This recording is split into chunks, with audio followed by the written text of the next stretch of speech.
C'est le bonus de l'épisode 372, vous le savez maintenant, systématiquement, et ce depuis pas mal de temps, il faut le reconnaître.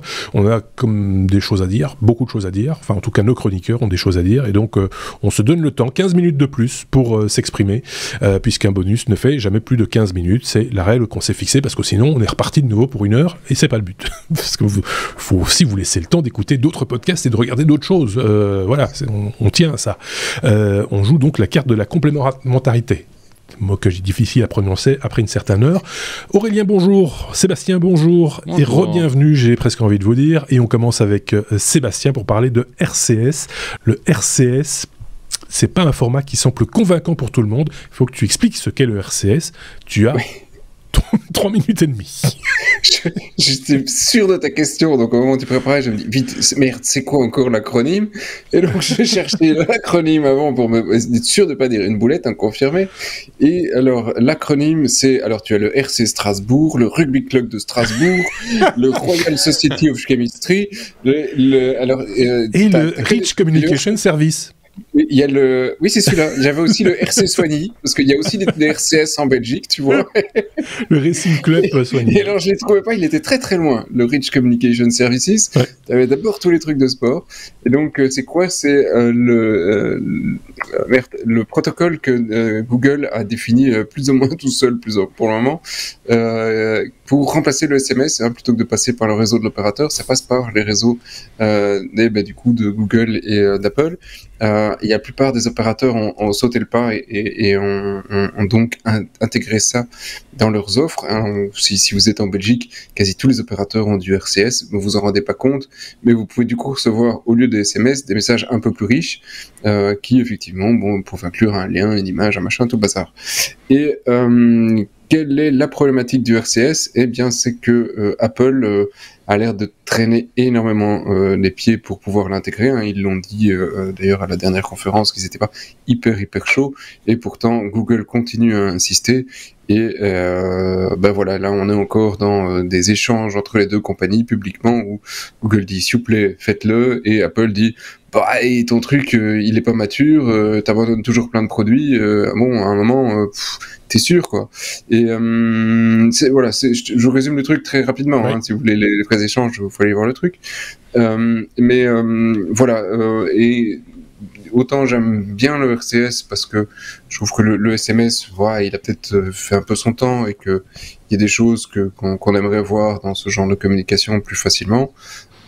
Autant aujourd'hui le protocole, et effectivement ils n'ont pas mis les efforts pour que tout soit terminé, ils n'ont pas fait les efforts pour que ce soit facile d'accès pour les devs non plus, il y a encore du boulot honnêtement, donc je peux pas jeter la pierre à Apple.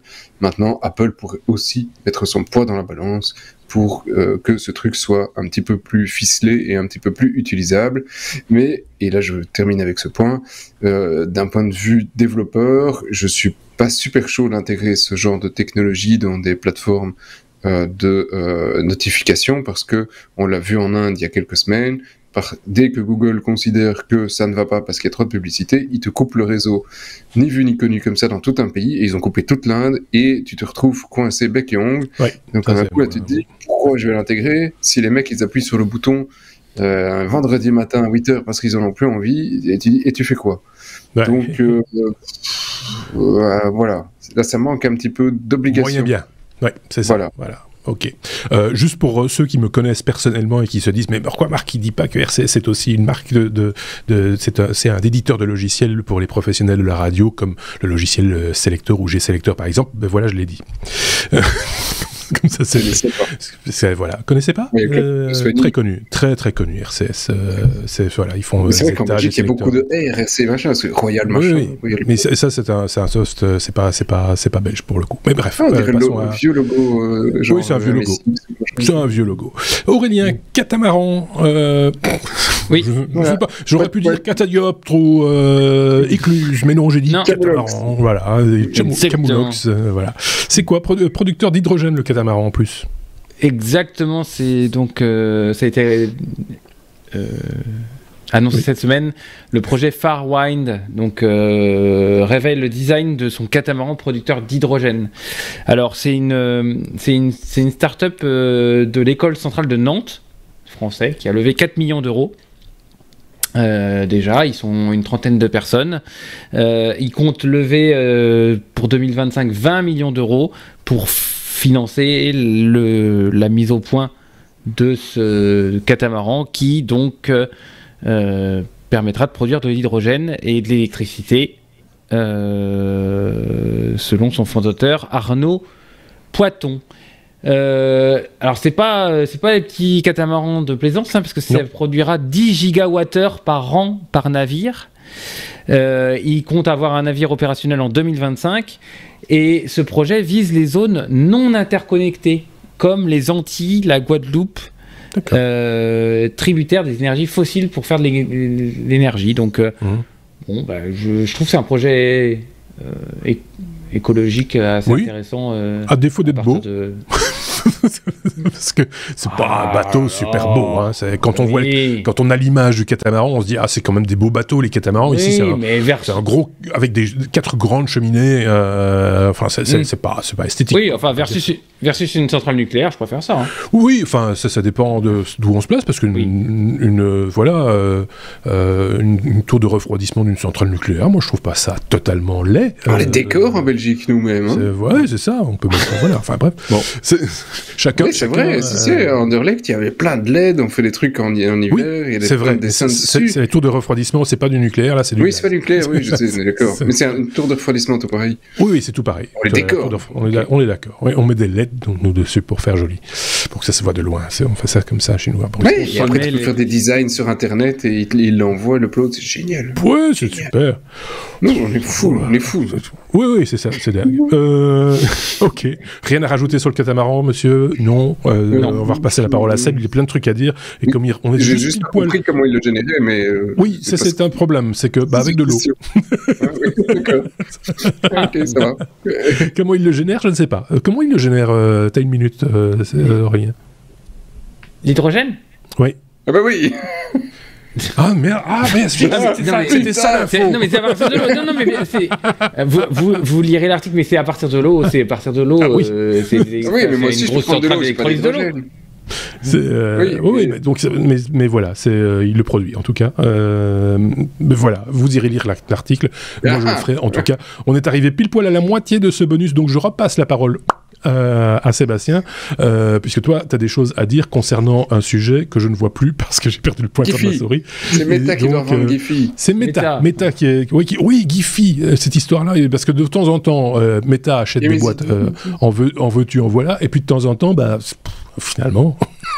Il va falloir revendre. Oui, alors, si vous, quand je vous dis Giphy, vous pensez à Et mes idées ont du génie, ou alors à les grosses saucisses sèches, c'est parce qu'il y a peut-être un petit problème de présentation. Ça, c'est Bifi.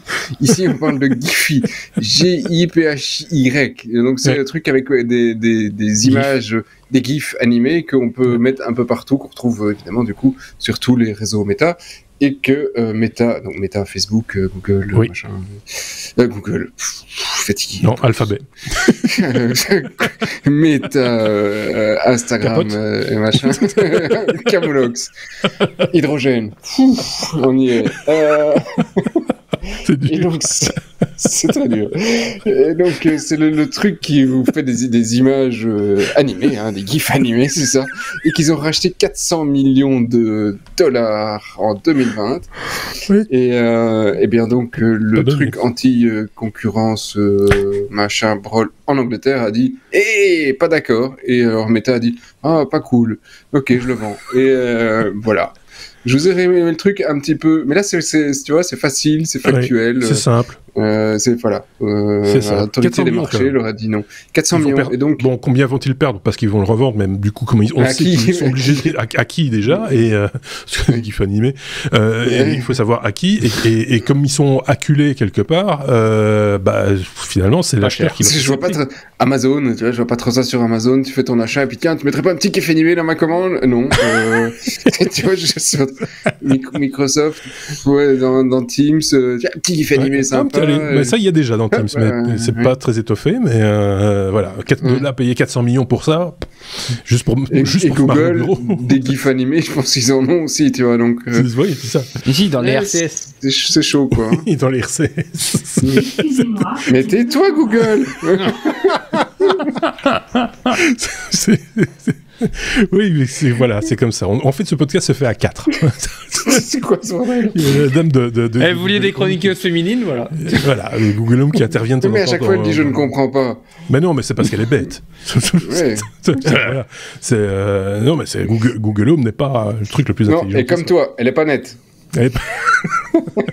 Bon, allez, on va te clôturer tout doucement, parce qu'il reste 4 minutes, donc on peut y aller à son aise, avec le dernier sujet proposé par Aurélien, et qui est moins drôle du coup, on va se calmer un tout petit peu. On l'avait évoqué déjà à la fin de l'épisode 372, en citant justement ce personnage qui est Bruno Latour, Aurélien. Oui, je remercie une certaine Violaine qui a dîné avec moi hier soir et qui m'a dit « Oh, il faut que tu parles de Bruno Latour !» Ah ben, du coup, maintenant, Et donc oui, c'était un professeur des mines et de Sciences Po, et qui était sociologue des sciences, et qui tout au long de sa carrière a cherché à comprendre les interactions entre technique, les sciences, la technique, la société et la politique. Et du coup, je suis tombé. Moi, je ne le connaissais pas, pour être tout à fait clair. Il était peu connu en France, mais par contre très connu dans les pays anglophones. J'ai lu ça. Et du coup, il analyse les relations entre tout ça, entre science, technique, politique et société, et comment ce qui pousse l'homme à comprendre les techniques, à toujours vouloir plus. Il a créé en 2009 un organisme qui s'appelle Media Lab également, et du coup voilà, je voulais faire un petit clin d'œil à ce monsieur.